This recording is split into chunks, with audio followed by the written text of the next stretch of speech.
안녕하세요. 저는 대한민국을 평범하게 살아가고 있는 30대 후반의 여성입니다. 많은 사람들이 저마다의 희노애락을 가지고 살고 있죠. 반백년도 못 산 저도 얼마 전 뼛속까지 아픈 시간을 보내야 하는 고통을 겪게 되었어요. 지금도 생각하면 그저 눈물이 흐르는데 이제는 이 아픔을 싹 씻어내고 새 인생을 살아가고 싶어 이렇게 글을 적게 되었습니다. 그럼 지금부터 저의 이야기를 잘 들어주시길 바랄게요. 저의 고향은 전라남도 바닷가 쪽의 작은 시골입니다. 그곳에서 태어나고 자랐지만 대학교를 서울로 올라오게 되면서 그쪽과의 인연도 조금은 멀어지게 되었죠. 대학 생활을 시작하면서 연애도 했고 결혼도 했습니다. 그리고 지금은 눈에 넣어도 안 아플 자녀도 2명이나 낳아서 키우고 있어요. 그리고 저뿐만 아니라 제 2명의 남동생도 한 명은 서울에서 한 명은 강원도에서 각자 잘 살고 있는데요.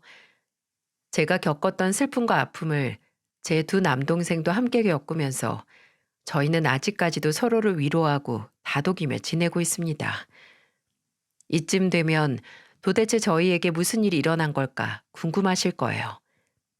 아마 눈치채신 분들도 있으시겠지만 저희에게 크나큰 아픔을 준 사람은 다름 아닌 저희 부모님이셨습니다. 정확하게 한 분은 평생 가슴에 묻을 만큼의 미안한 아픔을 선사하셨고 또 한 분은 평생 잊지 못할 분노의 아픔을 겪게 하셨죠. 저희 가족은 정말 몇 년까지만 해도 아무 문제가 없는 줄만 알았어요. 아니, 몇 년 전도 아닙니다. 불과 1년 전까지만 해도 정말 어떤 가족들보다도 평범하고 화목한 그런 가족인 줄 알았죠. 하지만 아니었어요.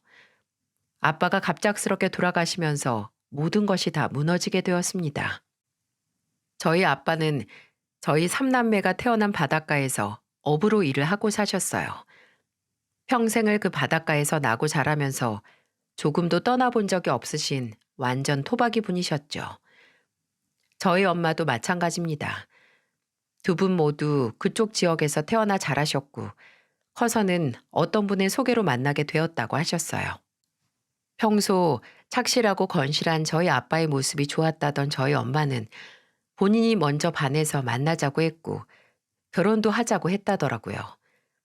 그 당시에 여자가 먼저 프로포즈하는 경우는 없었는데 저희 엄마는 이 사람은 놓치면 안 되겠다는 생각이 들어서 소개받고 그날 바로 사귀자고 이야기를 하고 만난 지 3개월 만에 결혼을 하자고 했다지 뭐예요.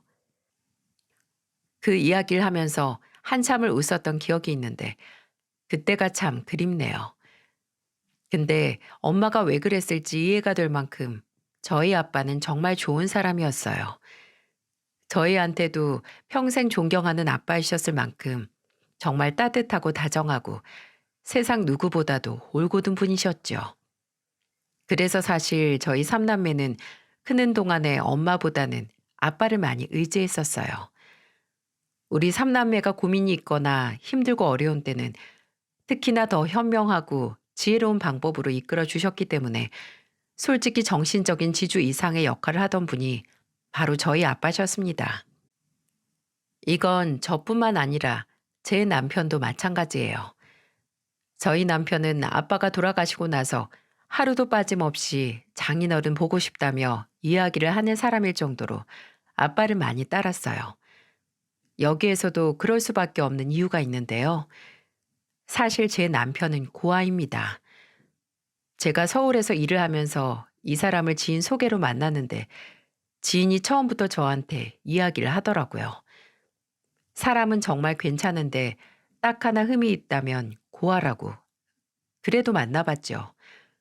근데 정말 마음씨 좋고 누구보다도 저를 많이 사랑해 주는 거예요. 그래서 결혼을 약속하고 저희 부모님께 말씀을 드렸었어요. 근데 2분이서 딱 의견이 갈리는데 이렇게 말씀을 하셨어요. 어머, 고아라고? 예, 아무리 요즘 시대 외동도 많고 부모 없는 것쯤이야 흠으로 생각 안 한다고 하지만 그래도 그게 사람이란 게 살아보면 다 다른 거다. 우리 옆집에 여자 한 명 있는데 그 여자가 어릴 때 고아랑 잘못 결혼해서 아주 집안 말아먹고 난리 피웠잖니. 안 돼. 그리고 고아면 힘들 때 돈 대줄 사람도 없을 거고 혼자서 짐을 다 지어야 하는 건데 안 돼, 안 돼. 그 결혼 다시 생각해. 엄마는 걱정스러운 말투로 막 호들갑을 떨면서 이야기를 하시더라고요. 근데 그 옆에서 저희 아빠가 다시 말씀을 하셨어요. 그건 그 여자가 먼저 도박에 손대고 노름을 그렇게 했잖소. 그러니 그 남편이 화가 나서 집안에서 난리친 거고 당신은 정확하게 알고 말을 해야지. 왜 애가 어렵게 말을 꺼내는데 그렇게 근심을 얹어주나? 그 바깥 사람은 내가 잘 아는데 착실하고 사람 괜찮았어. 묵직하니 책임감도 있고. 자미양아, 우선 고아라는 거 너무 신경 쓰지 말고 데리고 와봐라. 네가 결혼을 결심한 데는 그만큼 그 사람이 좋은 사람이니까 결심하지 않았겠니? 경제적인 건 너희들이 살면서 키워나가도 되는 거야.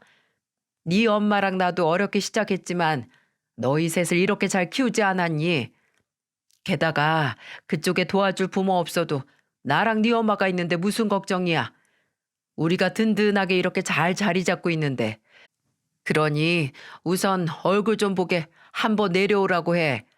이 아빠가 맛있는 거 사주마. 역시나 저희 아빠는 저를 실망시키지 않는 대답을 해주셨고 저는 아빠의 말에 용기를 내서 남편을 인사시킬 수 있었어요. 그리고 그날 아빠의 결혼 허락을 받을 수 있었죠. 엄마도 아빠가 좋다고 하니 딱히 반대는 못 하셨어요. 조금은 뒤에서 투덜거리긴 했지만 엄마도 아빠가 틀린 선택을 하는 분은 아니라는 걸 잘 알고 있었기에 크게 뭐라고 하진 못하셨죠. 거기다가 아빠는 제가 첫째라고 집도 좋은 곳으로 해주셨어요.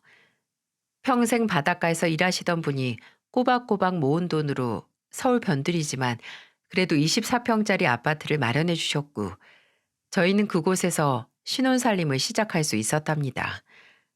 그것부터 저희 남편은 아빠에게 참 많이 고마워했어요. 왜냐면 저희 둘이 결혼 전에 아빠가 남편에게 이런 말을 하셨거든요. 저는 몰랐는데 어느 날 결혼 준비 기간에 우리 남편한테 아빠가 전화를 하셨었대요.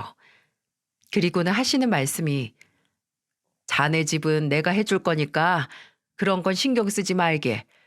우리 딸한테 들어보니까 결혼하려고 모아놓은 돈이 꽤 있다면서 그거는 잘 넣어두었다가 결혼 생활하면서 우리 딸 행복하게 해주는데 써줘. 결혼 생활이라는 것도 그렇고 사람 인생이라는 것도 언제 어떤 일이 어떻게 될지 모르는 것 아니겠는가. 그러니까 그건 비상금으로 놓고 정말 필요할 때 써. 결혼하면서 돈 필요할 일은 언제든 생기기 마련이니까 없으면 더 좋은 거고. 다만 자네는 그저 우리 딸이랑 행복하게 잘 사는 것만 신경 쓰면 돼.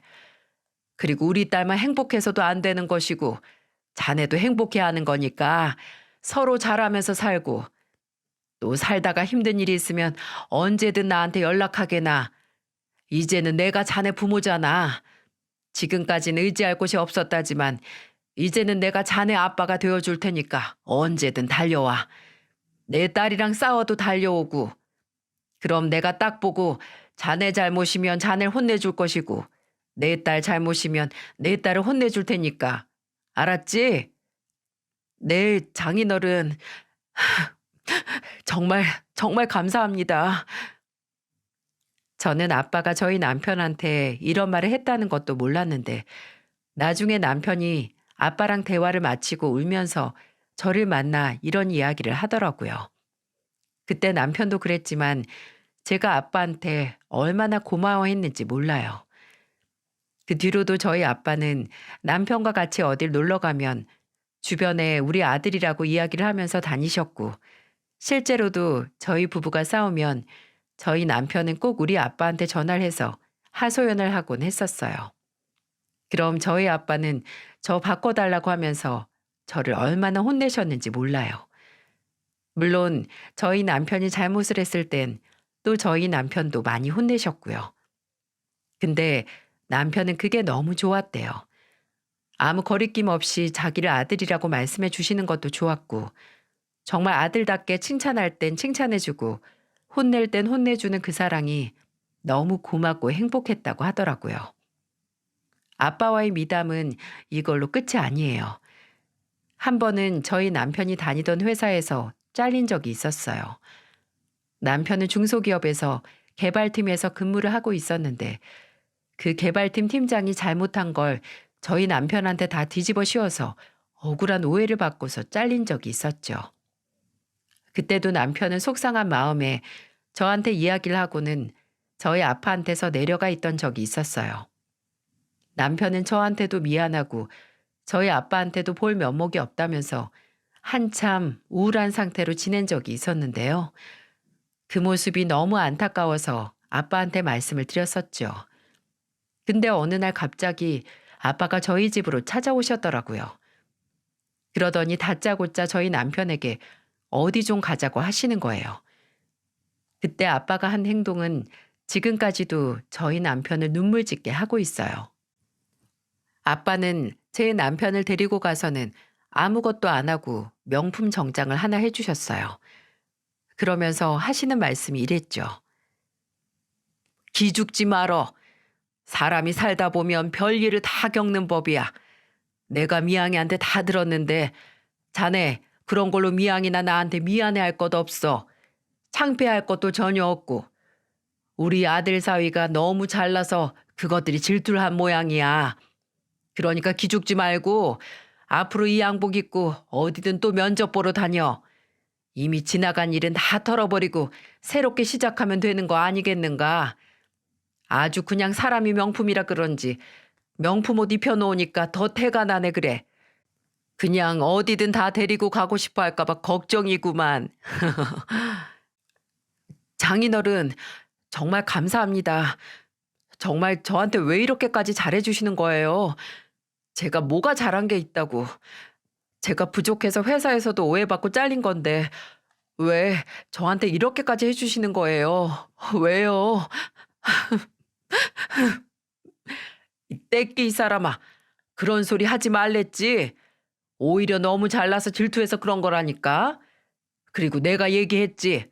자넨 내 아들이라고. 나는 자네가 우리 집안 들어왔을 때부터 단 한 번도 사위라고 생각하면서 지내본 적이 없어. 자네는 누가 뭐래도 내 아들이니까 그런 소리 하지 말게. 그리고 어디 가서 당당하게 말하고 다녀.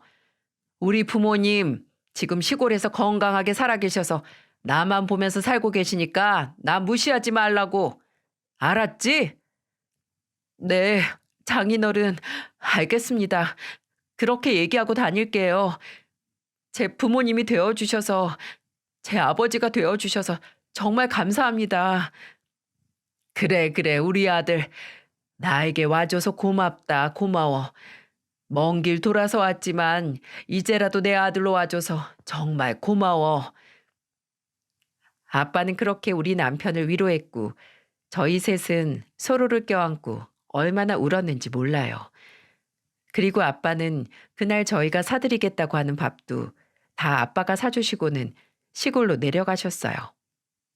남편이 그날 이후로 아빠의 말에 다시 힘을 내서 정말로 그 명품 옷을 입고는 여기저기 면접을 보러 다녔고 그 회사에서 쌓아 올린 포트폴리오도 괜찮은 편이라 오히려 경력직으로 더 좋은 곳으로 취직을 할 수 있었죠. 그만큼 저희 아빠는 저희에게 정신적인 지주 역할을 잘해주셨고 남편은 그날 이후로 더 정말 장인과 사위의 사이가 아닌 아빠와 아들처럼 가깝게 지냈습니다. 저희 아빠는 제 남편한테만 그렇게 잘하신 게 아니었어요. 저희 삼남매를 키우면서도 정말 헌신적인 모습과 누가 봤을 때 이런 아빠가 또 있을까 싶을 만큼 잘해주셨는데요. 특히나 우리 아빠의 사랑을 많이 받은 게 바로 저희 둘째예요. 제 동생은 아빠라면 껌뻑 죽는 아이인데요. 어릴 때부터 아빠랑 바닷가에서 놀고 수영을 배우고 낚시를 함께 하면서 제일 행복해했던 게 바로 둘째였어요. 우리 둘째는 지금 직업 군인으로 있지만 군인이 되기 전에는 아빠 따라 나가서 종종 배도 타고 여러 가지 일도 도와드리곤 했었어요. 그만큼 우리 삼남매 중에 효자이기도 했죠. 그래서 엄마랑 아빠는 내심 둘째가 아빠를 따라서 어부를 하기를 원하셨던 것 같아요. 힘든 일이긴 해도 아빠 뒤를 이었으면 하는 마음이 있으셨던 모양이더라고요. 게다가 엄마가 둘째를 너무 끔찍하게 생각했었기 때문에 엄마는 둘째를 옆에 끼고 살고 싶어 하셨어요. 근데 그런 동생이 군대를 갔는데 생각보다 그 일이 잘 맞아서 아예 직업 군인으로 일을 하겠다고 했을 때 엄마는 예상대로 반대를 정말 많이 하셨죠. 뭐? 절대 안 돼. 직업 군인이라니. 너 아빠 따라 나가서 배 타는 거 좋아했잖아.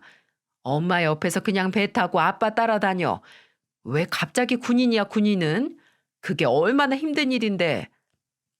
엄마, 배 타는 일도 똑같이 힘들어요. 그리고 나라 지키는 일인데 힘들면 좀 어때서요? 나 이 일이 정말 나랑 잘 맞고 군인 하고 싶어요. 그러니까 허락해 주세요. 안 된다고 글쎄. 절대 안 돼. 여보, 얘 좀 말려봐. 왜 아무 말도 없어? 둘째야, 너 꼭 군인이 하고 싶으냐? 네, 아빠. 하고 싶어요. 아빠 따라 배 타는 일도 재밌고 좋았는데 이 일은 제가 보람을 느끼면서 하게 돼요. 군인 하고 싶어요. 그러니까 허락해 주세요. 그래, 네가 그렇게 하고 싶다면 해야지. 나는 오히려 다행이라고 생각한다. 그냥 아무 생각 없이 아빠 따라 일한다고 했으면 그건 또 그것대로 걱정이었을 거야. 근데 그 일에 보람을 느낀다고 하니 내가 안심이 된다. 군인 해라 아들아. 나라 지키고 가치 있는 일을 한다고 하는데 내가 무슨 수로 반대를 하겠니? 당신도 그만하고 둘째한테 뭐라고 하지 마. 난 오히려 우리 아들이 자랑스럽기만 하구만. 다 해라 다 해 아들. 네가 하고 싶은 거 다 해. 아빠랑 엄마는 뒤에서 응원하고 있을 거니까 힘들면 언제든 다시 와. 아빠, 정말 감사합니다. 저 진짜 열심히 해볼 거예요. 진짜 누구보다도 잘할 자신 있어요. 얼굴 지금처럼 자주 보지 못하겠지만 그래도 틈나는 대로 올게요. 그래. 그거면 돼.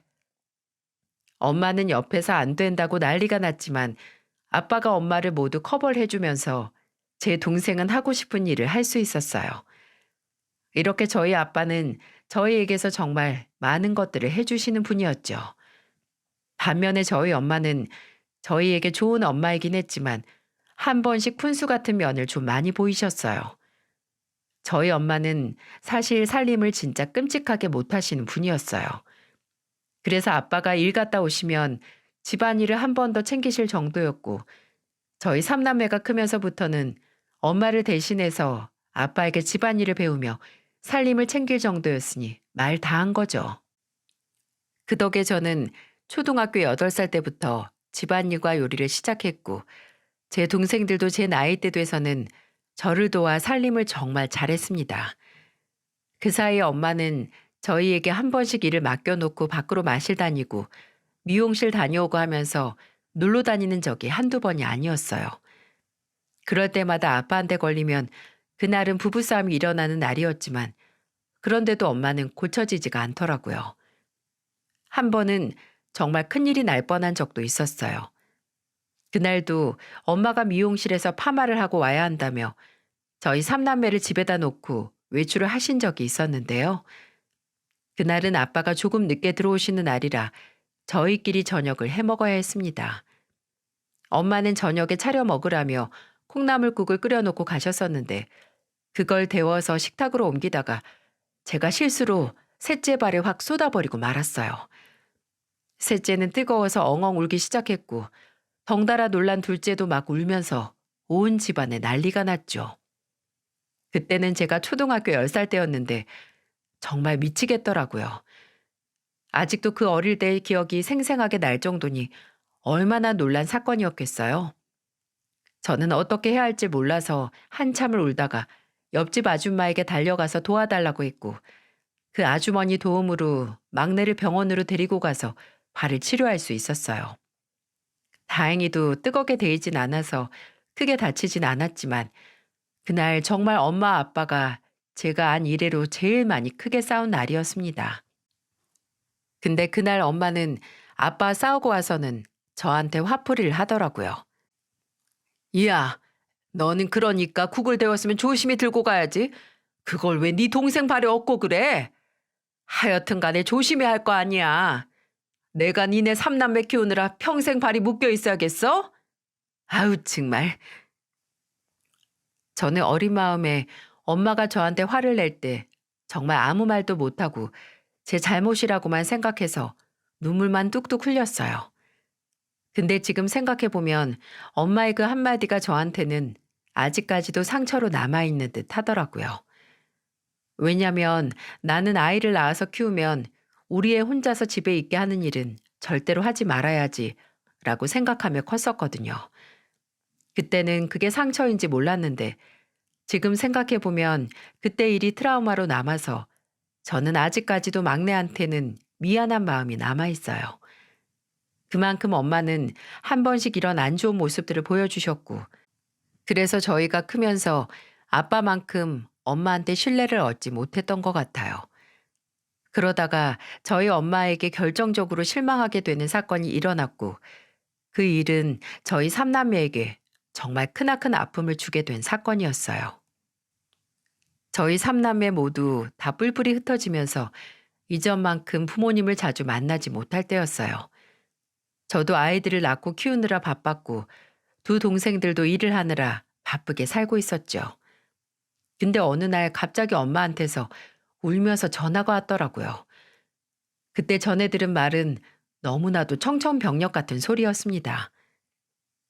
예, 큰일 났다.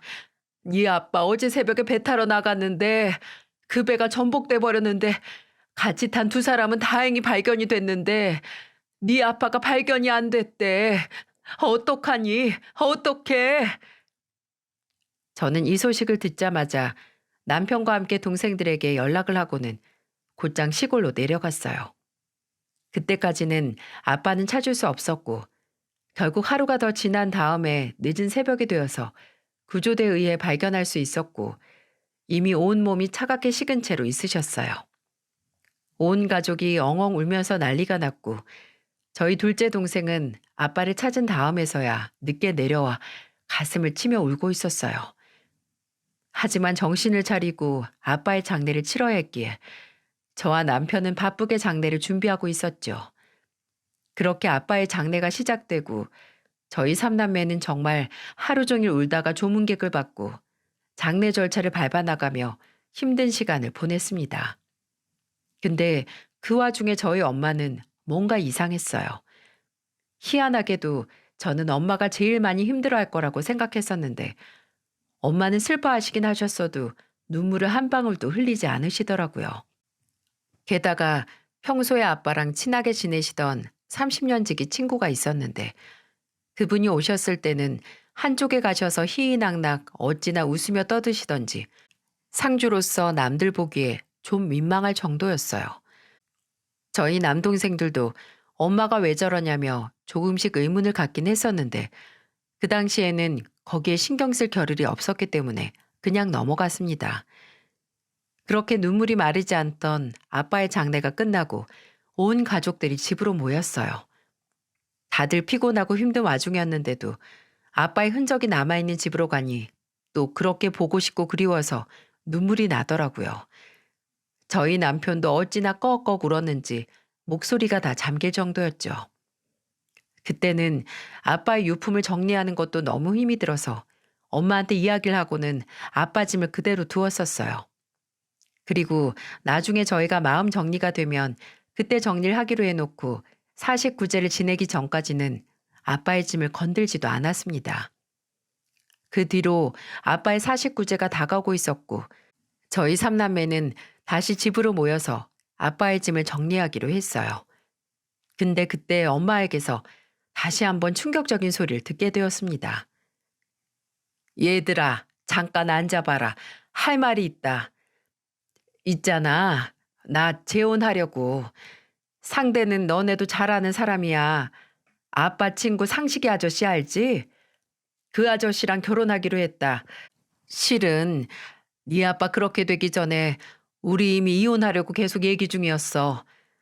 니네한테는 정말 말하고 싶지 않았는데 사실은 니네 아빠가 죽기 전에 2년 전부터 바람을 계속 폈어. 너희는 모르겠지만 내가 그거 알고 나서 정말 삶이 너무 힘들어서 니네 아빠한테 이혼해달라고 했는데 끝까지 안 해주더라고. 그러다 결국은 내가 못 참고 이혼해달라고 이야기를 쭉 하면서 이젠 정말 소송까지 가보려고 했었는데 그 사람이 그렇게 돼버린 거야. 너희한테는 조금 갑작스럽겠지만 상식이 아저씨 너네도 오래 알고 지냈고 나한테도 니네 아빠만큼 친한 친구였잖아. 그런 사람이 내가 남편 잃고 나니까 의지가 되어주더라. 그래서 재혼하기로 했으니까 너네도 좀 이해해줬으면 좋겠어.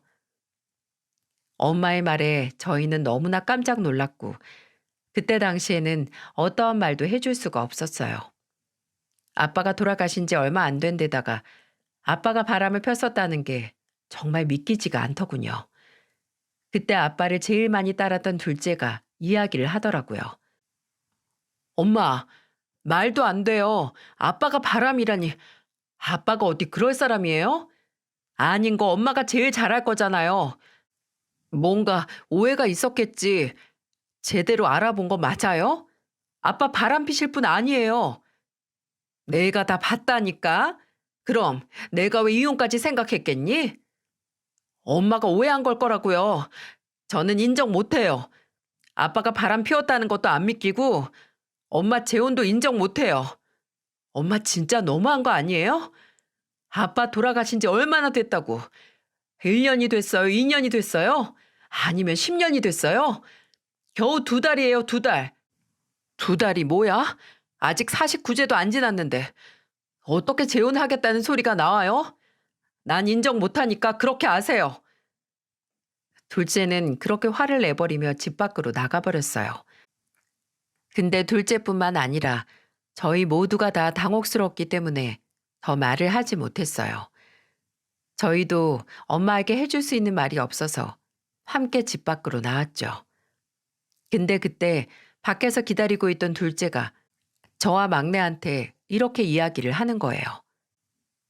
누나, 아무래도 이상해. 아빠가 바람을 피웠다는 게 믿겨져? 나는 절대 아니라고 봐. 오히려 엄마가 수상하다고. 그날 봤지? 장례식장에서 그 상식이 아저씨랑 둘이서 웃으며 아주 신났던 거. 나는 그 둘이 제일 이상해. 아무래도 이번에 아빠 유품 정리하면서 이것저것 잘 살펴봐야겠어. 이번에 우리가 유품 정리하면서 잘 찾아보자고. 아빠 핸드폰이랑 평소 일기 쓰시던 거 있잖아. 바닷가 일지랑 같이 적었던 거 어딘가 있을 테니까 그거 잘 살펴보고 무조건 수상한 거 하나라도 있으면 공유해. 알았지? 알았어. 나도 좀 뭔가 찜찜하긴 해. 아빠가 바람이라니? 우선 셋 다 엄마한테는 조용히 하고 찾아보자. 그렇게 저희는 은밀하게 이야기를 하고는 아빠의 유품을 정리하면서 뭔가가 나오기를 계속해서 찾아봤어요. 왜냐하면 옛날부터 아빠가 바닷가에서 뱃일을 하고 오시면 꼭 그때 날씨나 상황들을 적으면서 일기도 같이 적으시곤 했었거든요. 그때 무언가를 적어 놓지 않으셨을까 싶어서 저희는 하나하나 다 찾아보았습니다. 그리고 저는 아빠의 핸드폰을 살펴봤어요. 아빠는 핸드폰 패턴을 그릴 줄 모르셨는데 제가 만들어드린 패턴을 그대로 쓰고 계셨기에 어렵지 않게 풀 수 있었어요. 그리고 거기에서 정말 충격적인 걸 보게 되었습니다. 아빠의 핸드폰 안에는 정말 여러 가지가 들어 있었어요. 제일 먼저 들어가서 살펴본 사진첩에는 아빠가 엄마 몰래 상식이 아저씨와 엄마가 같이 있는 모습을 찍어 놓은 사진이었죠. 사진 속 그들은 다정하게 손을 잡고 있었고 껴안은 모습도 있었습니다. 그 모습을 찍으며 눈물을 흘리셨을 아빠를 생각하니 정말 마음이 미어지더라고요. 근데 그것뿐만이 아니었어요. 저는 혹시 몰라서 아빠의 녹음 파일도 봤는데 거기에는 상식이 아저씨랑 통화한 내용들, 엄마와 대화한 내용들이 전부 다 녹음이 되어 있었어요. 저희 아빠는 평소에 세심하고 꼼꼼한 부분이 있었기 때문에 사진을 찍었으면 분명 또 다른 단서를 만들어 놨을 거란 생각이 들었고, 그래서 살펴본 녹음 파일에는 역시나 결정적인 것들이 잔뜩 들어가 있었어요. 그걸 하나하나 들으면서 저는 엄마에 대한 분노와 아빠에 대한 슬픔이 동시에 밀려왔습니다. 상식이 아저씨와의 통화 내용은 대부분 이런 내용이었어요. 야, 그냥 네 마누라랑 헤어지라니까? 아니, 네 마누라가 네가 그렇게 끔찍하게 싫다는데 도대체 왜 그렇게 껴안고 살려고 하냐? 그 사람이 내가 좋대, 내가. 이제는 너랑 살 부딪히는 것도 싫다는데 도대체 왜 이혼을 안 해주는 거야? 이 나쁜 놈아, 천하의 몹쓸 놈. 친구 마누라 뺏어간 주제에 그런 소리가 나오냐? 나는 절대 이혼 못해. 우리 애들한테 어떻게 그런 상처를 줄 수 있겠냐? 너는 쉽게 그렇게 이혼했었을지 몰라도 나는 못한다. 나는 못해. 아유, 진짜 이 고지식한 놈. 야, 그냥 좋은 말로 할 때 네 마누라랑 끝내. 비참하게 인생 마무리하고 싶지 않으면. 어릴 때 우리에게 용돈도 주고 자주 집을 왕래했던 상식이 아저씨는 제가 알던 좋은 아저씨가 아니었습니다. 인간의 탈을 쓴 짐승이자 악마였어요. 하지만 그보다도 더 큰 악마는 바로 우리 엄마였죠. 야, 이 인간아, 이혼해 달라고. 나 진짜 당신 싫다니까? 아주 그냥 얼굴만 봐도 멀미가 나게 싫다고. 평생 배만 타는 인간 짠내나서 싫고 이 지긋지긋한 집구석에서 사는 것도 이젠 지겨워. 그러니까 제발 이혼 좀 해. 애들이야 너만 보고 사는 애들인데 내가 없다고 뭐 어떻게 되겠어? 그러니까 제발 좀 나가 떨어져라 이 거머리 같은 인간아. 네가 네가 어떻게 나한테 그럴 수가 있냐? 어? 나 좋다고 쫓아다닐 땐 언제고 이렇게 사람을 배신을 해? 이혼은 절대 안 돼. 당장 상식이 그놈이랑 헤어져. 그놈이 어떤 앤데? 그놈 처음에 결혼해서 이혼할 때도 그놈이 바람 펴서 이혼했던 거 아니야? 그거 잘 알고 있는 여자가 지금 걔가 좋다고 남편을 버리려고 들어? 나중에 얼마나 후회하려고. 후회 안 해. 내가 후회를 왜 해? 나는 그냥 당신을 만나서 결혼한 것 자체가 지금 후회가 돼. 그냥 지금까지 내 인생 자체가 후회라고. 오히려 그 사람이 내 진짜 인생이 되어줄 거야. 그러니까 당장 좀 나가 떨어져라, 이 찰거머리 같은 인간아. 저는 여기까지 듣고는 정말 머리 위로 피가 거꾸로 솟는 듯한 기분이 들어서 더 들을 수가 없었어요. 이것만으로도 이미 충분히 엄마의 만행을 알 수 있었고 엄마는 본인이 바람이 난 걸 아빠가 죽자 그걸 아빠한테 다 뒤집어 씌웠던 거죠. 저는 그걸 보자마자 제 동생들한테 가서 보여주려고 했어요. 근데 저는 오히려 더 끔찍한 걸 보고야 말았습니다. 아빠의 일기장을 찾아보던 둘째는 소리도 못 내고서 한쪽 구석에 가서 울고 있더라고요. 저는 아빠 일기장 안에도 제가 들은 것과 비슷한 것이 적혀 있는 줄만 알았어요. 그래서 다 알게 되었구나 싶어서 동생에게 다가갔는데 그때 동생은 저에게서 무언가를 건네주었고 저는 둘째 동생에게 그걸 받자마자 바닥에 주저앉아 통곡을 할 수밖에 없었습니다. 둘째가 저에게 전해준 건 다름 아닌 아빠의 간암 진단서였고 그 안에는 아빠가 간암 2기였다는 사실이 적혀 있었어요.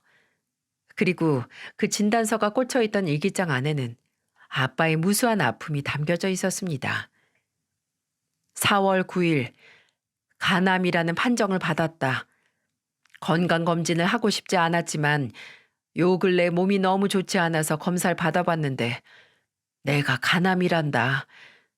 요즘 애들 엄마 때문에 신경을 너무 많이 써서 그런 건지 아니면 오랜 시간 몸을 쓰다 보니 망가진 건지 이제 앞으로 어떻게 해야 할지 모르겠다. 이식을 받아야 한다는데 애들한테는 절대로 말할 수 없다. 그거 알면 무조건 재간 다 떼어줄 아이들인데 막막하다. 4월 12일 아내에게 간암 2기라고 말을 하니 잘 됐다고 한다. 어떻게 나한테 그럴 수가 있을까. 그러니 제발 이혼해달란다. 노년에 병간호하면서 살고 싶지 않다면서 제발 이혼해달라고 하는데 정말 이제는 놓아주어야 하는 걸까? 고민이 많다. 우리 애들한테는 절대로 말하지 말라고 했다. 또 그 푼수대기가 금방이라도 달려가서 말할까봐 걱정이지만 아마 말을 못할 거다. 본인이 나한테서 도망가야 하는데 아이들이 알면 못 갈 거 뻔하기 때문에 4월 20일 이혼을 하기로 결심했다. 몸은 점점 힘들어질 거라는데 간 기증자가 나오기 전까지는 내가 살 수 있을지도 모르겠고 그냥 애들한테는 말 안 하고 조용히 수술하고 싶다. 아내에게도 말해서 이제 이혼해 주려고 한다. 애 셋 낳고 키우고 내 뒷바라지 지금까지 했으면 고생한 건 맞지. 근데 아무리 생각해도 상식이 그놈은 그 여자를 행복하게 해줄 놈이 아닌데 오히려 또 뒤통수 맞진 않을지 걱정이다. 아빠의 일기들을 보면서 저와 막내 역시 가슴을 치며 울 수밖에 없었어요. 그리고 엄마라는 인간에게 분노를 느끼게 되었고 그건 저뿐만이 아니라 이 두 동생들에게도 마찬가지였어요. 엄마는 그날 저희한테 선전포고를 하고는 저희가 인정을 해주지 않으니 삐져서 밖으로 나가버린 상황이었고 그 사이에 저희가 다시 들어가서 아빠의 유품을 정리하다가 이 모든 것을 알게 된 거였기 때문에 저희는 집안에서 엄마와 아빠와 있었던 일들의 모든 증거들을 다 가지고서 엄마가 들어올 때까지 기다리고 있었어요. 그리고 가만히 앉아서 기다리고 있지 않았습니다. 그럼 무얼 하면서 기다렸냐고요? 저희 남동생은 다짜고짜 엄마의 짐을 싹 다 가지고 나왔어요. 옷이며 신발, 가방, 화장품 전부 다 들고 나와서는 마당 한가운데다가 다 쌓아놓고는 갑자기 불태우기 시작했죠. 저희는 너무 놀라서 말리고 있는데 그 사이에 엄마는 집으로 들어왔고 마당 앞에서 불타고 있는 본인의 물건들을 보더니 난리가 났습니다. 야, 너네 뭐 하는 짓이야? 이게 다 뭐야? 아니 내 걸 왜 태우고 그래? 이 아이 나쁜 년아. 네가 어떻게 우리 아빠한테 그럴 수가 있어? 이 나쁜 년. 네가 그러고도 엄마야? 네가 엄마냐고. 아빠가 당신한테 어떻게 했는데. 당신은 진짜 자격이 없어. 알아? 당신 앞으로 이 집 밖으로 절대로 못 나가. 알았어? 둘째는 이렇게 이야기를 하더니 이번에는 집 안으로 들어가서 안방에 있는 이불까지 싹 가지고 나와서 태웠고 그 다음에는 안방, 주방, 거실에 있는 물건들을 싹 다 때려 부수기 시작했어요. 당신은 볼 자격도 없고 입을 자격도 없고 잠잘 자격도 없어. 어떻게 그래? 아빠 간암인 거 알았잖아. 그걸 알고 있던 사람이 우리한테 한마디 말도 안 하고 당신이 바람 피워대고 아빠 가슴에 대못을 박았으면서 감히 아빠한테 그걸 다 뒤집어 씌워? 이 악마 같은 년 절대 용서 못해. 둘째가 이렇게 이야기하니 이제는 모든 게 들통났다는 걸 알고는 엄마도 난리가 났습니다. 그때부터는 엄마가 싹싹 빌기 시작했어요. 미안해. 정말 미안해. 내가 다 잘못했어. 나도 힘들어서 그랬어. 힘들어서. 네 아빠랑 사는 게 오죽 힘들었으면 그랬겠어. 부부라는 게 그렇잖아. 어떻게 평생 좋을 수가 있니? 그리고 간암 이야기 안 꺼낸 건 니네 아빠가 말하지 말랬어. 말해버리면 내가 바람 피운 것까지 너네한테 다 일러 바친다고. 그래서 말을 할 수가 없었어. 정말 미안해. 미안해 얘들아. 다 필요 없어. 이 인간 같지도 않은 당신하고는 이제 부모라고 생각하고 싶지도 않아. 당신 평생 후회할 거야. 우리 아빠 저렇게 만든 거, 우리한테 상처 준 거 평생 후회하게 될 거라고. 절대로 용서 못해, 절대로. 둘째는 그렇게 이야기를 하며 밖으로 나가버렸고 엄마는 저와 막내를 다시 한번 붙잡고 늘어졌어요. 하지만 저도 엄마한테 받은 상처가 컸기에 저는 엄마를 뿌리치고 남편과 함께 집 밖으로 나오려고 했습니다. 근데 그때 생각지도 못한 일을 막내가 벌였어요. 짝! 아! 이게 뭐 하는 짓이야? 놀랍게도 지금까지 아무 말 안 하고 눈물만 뚝뚝 흘리고 있던 우리 막내가 속으로 얼마나 참고 있었던 건지 손바닥에 손톱 자국이 깊게 파이다 못해 피가 난 줄도 모르고 주먹을 쥐고 있다가 엄마가 너무 뻔뻔하게 나오니까 자기도 모르게 엄마의 뺨을 때려버린 거였어요. 엄마는 거기에 놀라서 그냥 쓰러져 버렸고 저도 남편도 너무 놀랐어요. 하지만 막내 분노가 너무 커서 어떻게 할 수가 없었죠. 다신 우리 찾아오지 마. 다시는. 막내는 그렇게 이야기를 하고는 나가버렸고 저도 남편도 뒤따라 나갔습니다. 그 뒤로는 저는 그 상식이 아저씨와 함께 동창들, 그 동네 사람들과 함께 있는 단톡방이 있다는 걸 알고는 제가 들은 녹음 파일과 핸드폰 안에 있던 사진들을 다 그쪽 단톡방에 보내버렸어요. 그 뒤로 단톡방이 난리가 나면서 동네에서 사업을 하던 상식이 아저씨는 사업이 완전히 망해 그 동네에서는 일을 할 수가 없어 도망을 갔는데 그때 엄마도 함께 따라갔더라고요. 기가 찼습니다. 하지만 어떻게 되었게요? 엄마는 그 아저씨랑 도망간 지 1년도 안 돼서 완전히 거지 신세가 되어서 다시 돌아왔어요. 저한테 전화를 해서는 이렇게 이야기를 하더라고요. 예, 그 인간 미쳤다. 그 인간 정말 인간 말종이야. 나랑 도망가자마자 바람 피우고 날 때리는데 정말 하루도 못 살겠더라. 미안해. 정말 미안해, 얘들아. 내가 미쳤었어. 나 좀 용서해줘라, 딸. 어? 엄마 좀 용서해줘. 진짜 뻔뻔하네. 당신이 다 벌린 일이야. 다 자업자득이라고. 우리 아빠 배신한 대가 그렇게 치르는 거라고 생각하고 어디 한번 잘 살아봐. 저는 그렇게 이야기를 하고는 전화를 끊어버렸습니다. 사람이 뻔뻔해도 분수가 있지. 어떻게 그렇게 이야기를 하는지 정말 이해가 안 되더라고요. 그 이후로 저희 삼남매는 어떤 일이 있어도 엄마의 전화를 받지 않고 있어요. 엄마랑 아빠가 살던 집도 다 처분을 했기 때문에 엄마가 어디에서 지내는지도 잘 모르겠습니다. 다만 제발 아빠를 버린 대가에 대해서 반성을 하고 살았으면 좋겠어요.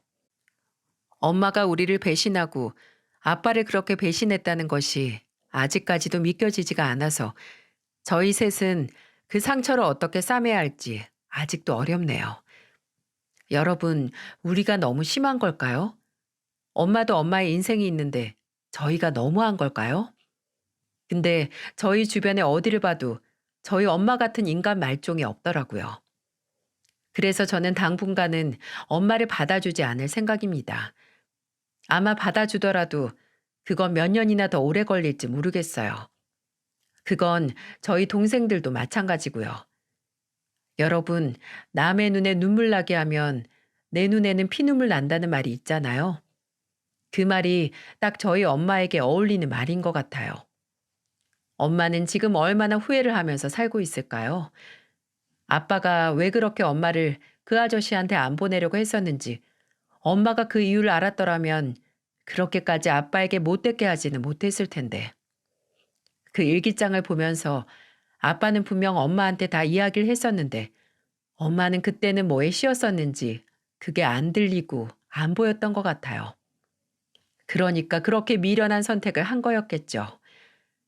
여러분, 저는 이제 앞으로 우리 아빠에 대한 그리움과 엄마에 대한 분노와 미움을 어떻게 해결해야 할지 조금은 막막한데요. 그래도 제 주변에는 아빠의 사랑을 함께 받은 두 동생과 남편이 있어서 그나마 다행인 것 같아요. 저희는 이 사건 이후로 더 끈끈하게 하나가 되어서 서로를 의지하며 지내고 있는 중이에요. 여러분, 여러분에게는 부디 좋은 부모님이 그 자리를 끝까지 잘 지키시기를 바랄게요. 그리고 여러분도 저희가 겪은 이 크나큰 상처가 빨리 아물 수 있도록 응원해 주세요. 앞으로 저희는 저희끼리 잘 의지하면서 하루하루를 버티며 살아가겠습니다. 긴 사연 들어주셔서 감사하고, 그리고 하늘에서 우리를 지켜보고 있을 아빠, 우리의 아빠가 되어주셔서 감사했고 행복했어요. 나도 아빠처럼 정말 좋은 엄마, 좋은 부모가 되어볼게요. 사랑했고 또 사랑합니다.